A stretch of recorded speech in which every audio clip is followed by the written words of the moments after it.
Magluluto tayo ng lamb chops ngayon dito sa aking bagong gawang griller. At the same time, ito yung ginawa kong tawag dito disco. Sa Mexico, ang tawag dito disco pan or discada.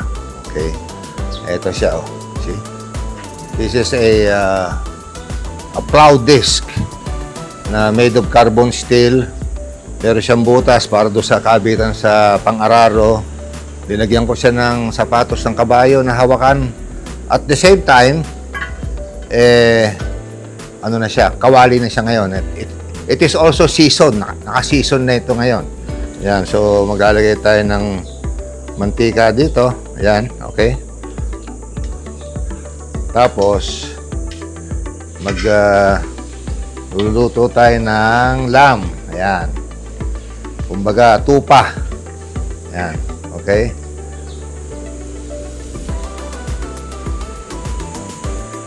Seasoning. Hindi ko ma-pronounce kung anong tawag dito sa seasoning na ito. Pero, pag inamoy mo siya, mas matapang pa siya sa curry powder. Of course, that will add to the flavor. Ayan siya. Tapos, lalagyan natin siya ng, of course, this is comprised of 7 spices. Okay. So, we are now frying the lamb chops on a discada. Okay.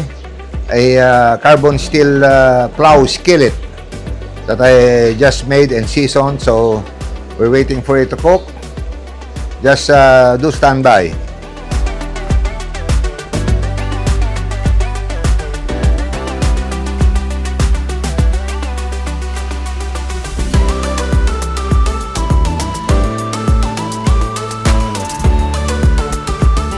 Actually, right now, you can smell the aroma of the lamb, you know. Masarap ang lamb as long as it is properly seasoned. Yan. And properly cooked. Okay. Okay. Now, as you can see, we are still in the process of frying the lamb chops on a discada. A plow disc, or shall we say, they call this in Mexico disco pan. I ordered a bigger version of this from the US, from Albuquerque, New Mexico. Darating nga siguro maybe in a month's time. Mas malaki yun. Actually, this is only 40 centimeter. That is 24 inches. So malaki ang linaki nun. Pareho lang, ganyan din. So, I sort of making one for myself, no? Ito, pag nakikita nyo, yan, sapatos ng kabayo, tapos sinison ko na ito, yan. So, ito, lagyan natin ng butter, saka ng rosemary, para masarap siya. Yan, okay. Yun. Medyo matagal maluto ito. You have to make sure na lutong-luto siya. Now, this is almost done. So, meron tayong rosemary, and now we're basting the lamb with the butter and olive oil. Yan. Sana masarap to. Ano tingin nyo? Masarap? Palagay ko masarap to. Ayan. So, this is the first batch na dinuto natin. Ayan. Okay siya. So, here, we have a new batch of lamb chops. Meron tayong butter, olive oil, and Emborg butter to add flavor. And we also put this spice. I don't know what you call this, but I bought this in a Lebanese spice store. Okay. Plus, of course, lalagyan natin ng salt and pepper plus ano ito okay, salt, pepper, paprika flakes, black pepper, garlic, green bell pepper, onion, yellow mustard seeds, no, etc. Good morning, fellow YouTubers and campers alike. Again, today I will be sharing with you another DIY project of mine that you can bring along with you when you go overlanding, camping, and what have you. Okay, as I've said earlier in my videos, I try to make things that makes life a lot easier. Para hindi tayo mahirapan, the more we will enjoy our camping sojourns, our adventures, anywhere have you, in the mountains and campsites, or probably even at home, no?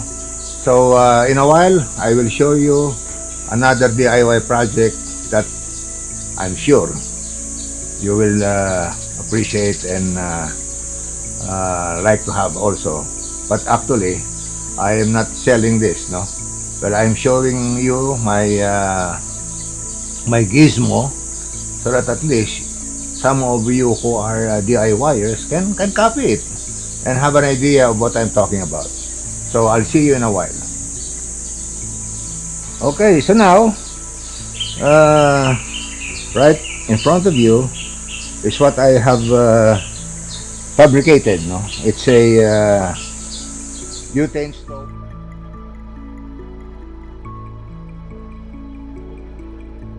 Now, if you notice, if I remove this one, this is the stove, the butane stove. If I remove this one, you can very well put charcoal or firewood under here. So this is where you put your skillet or your Dutch oven. Okay, this is actually a 12-inch cast iron skillet, which I converted, and I made it a charcoal stand, a wood firewood stand, or also a butane stand. So you can use multi-fuels here. Pwede ang firewood, pwede ang uling, pwede rin kayo magluto rito. If you put here the butane stove, okay, if you put the butane stove underneath, okay, on the ground, because this is actually on a ground level. So when you cook here, you have to sit down on a short stool while cooking. So by putting the butane stove underneath, you can cook while sitting down. Ika nga low profile. Okay, so let me put this back here. And by the way, gentlemen, this one, the stove I have here is a high rating BTU output butane stove. Okay, a high BTU meaning the output here is strong. You have actually,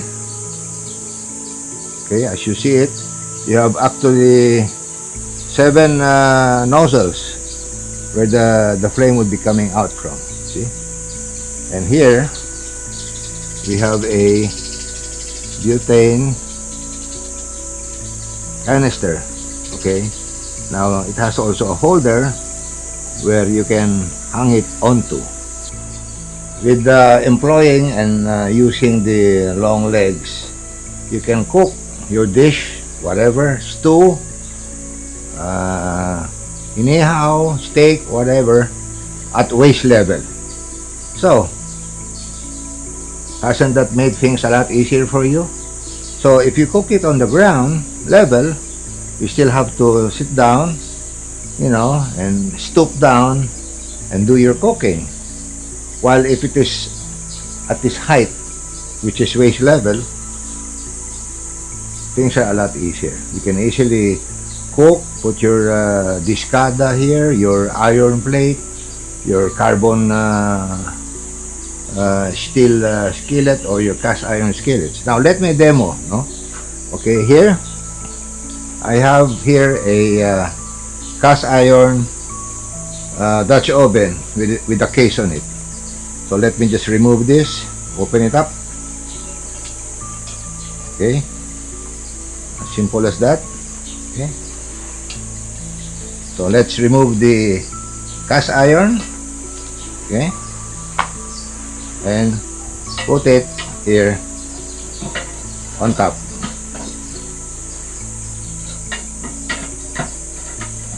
There.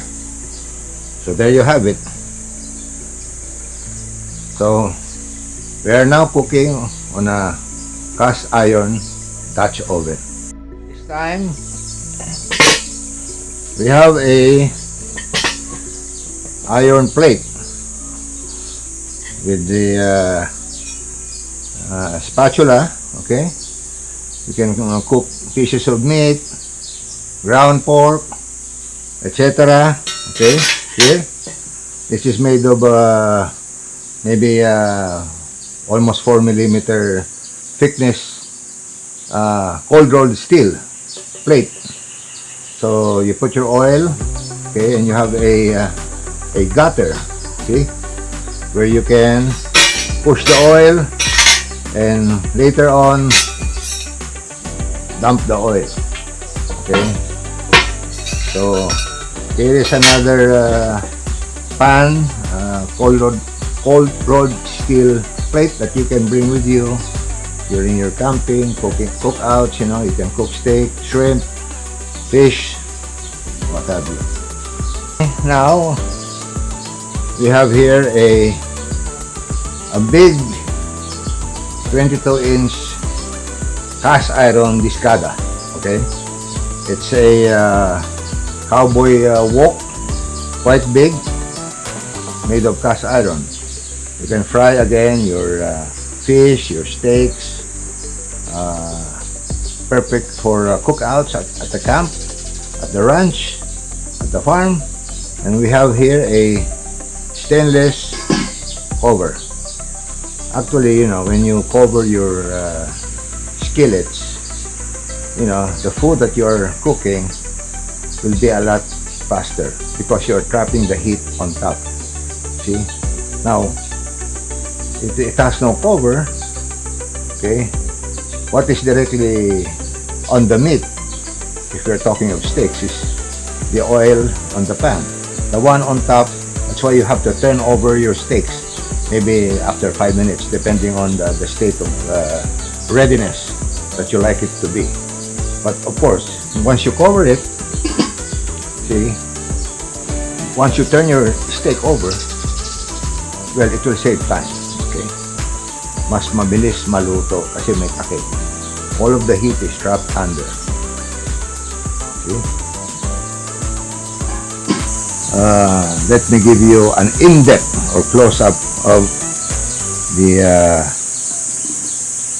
discada disco or cowboy wok that I made.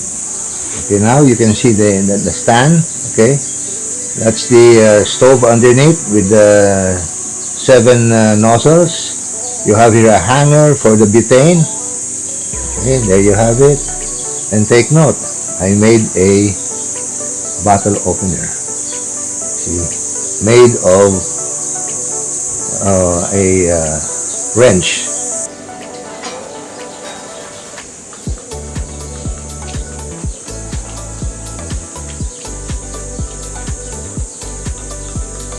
Not so much, just right. These are imported hamburgers. Okay, let's cook one here at using the discada or the disco pan, and then let's cook one on the cooking plate. Okay, so let's wait for it to heat up a little bit, maybe a couple of minutes. We can check the state of readiness of the hamburger.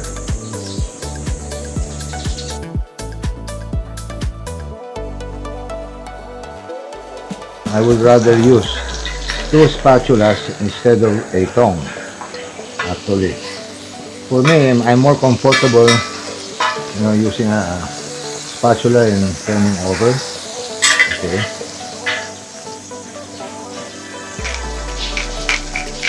Okay, season to taste. Okay.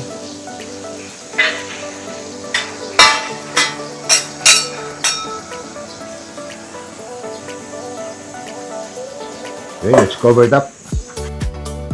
I'm still waiting for the hamburger to cook, and while waiting for it, I have here a bottle opener. See? Okay, this time let's check this out kung luto na.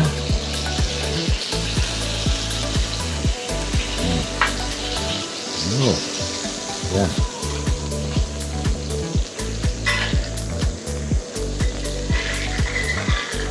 Okay, this time let's cook the other hamburger on this thick hamburger plate. Okay.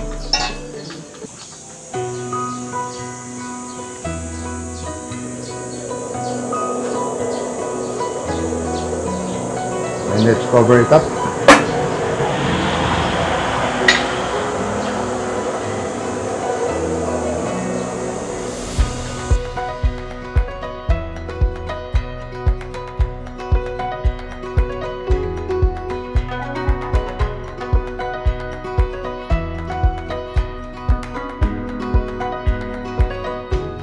Okay, so this time let's check. This is already done. Okay.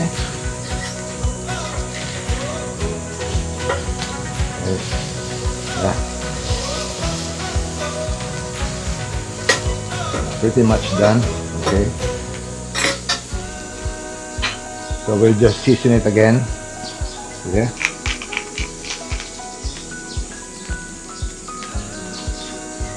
So we cover it for the last time, and we can now turn off the heat.